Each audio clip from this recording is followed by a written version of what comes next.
কাজের যে বলার কোনো ভাষা রাখে না। ও সারাদিন একা একা খেলে আর নানান কাজকর্ম করে।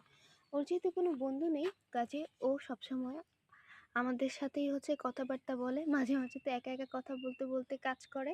তা আমাদেরকে তো সারাদিন দেখে নানা ধরনের কাজ করতে, রান্না বান্না করতে, পড়াশোনা করতে, আর ও সেগুলোই অনুকরণ করে।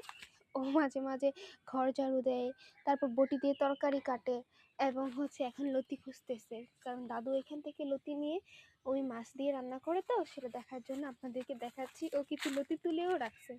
আমি এত না করতেছি যেগুলো আর একটু বড় হোক তারপর খাবো, না ও তুলে রাখছে।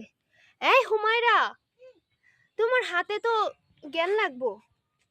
আমাকে আমাকে আমাকে টমেটো টমেটো তুলে দাও।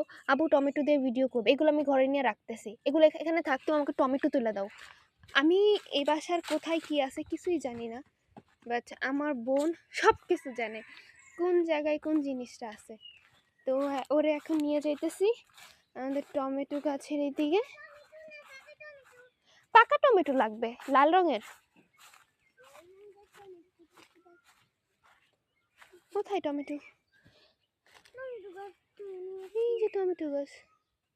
আচ্ছা চল আমরা নিচে গিয়ে দেখি।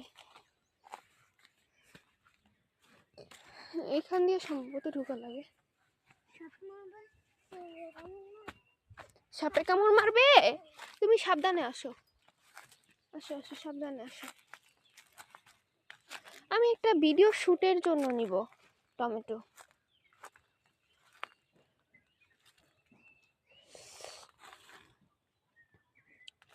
আমি তো কোনো পাকা টমেটো দেখতেছি না, তাহলে কাঁচা একটা টমেটো তুললা ফেলি, ছোট দেখা।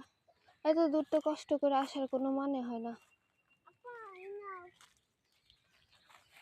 ও মা গো, কত বড়টা তুলে ফেলছে। আচ্ছা চলো যাই। আর লাগবে না, আর লাগবে না, একটা হলেই চলবে, আর লাগবে না।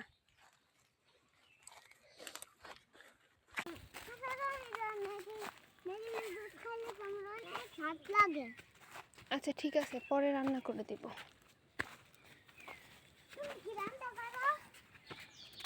এখন আপু একটা কাজ করবো বুঝছো, তারপর রান্না করে দেবো, কেমন?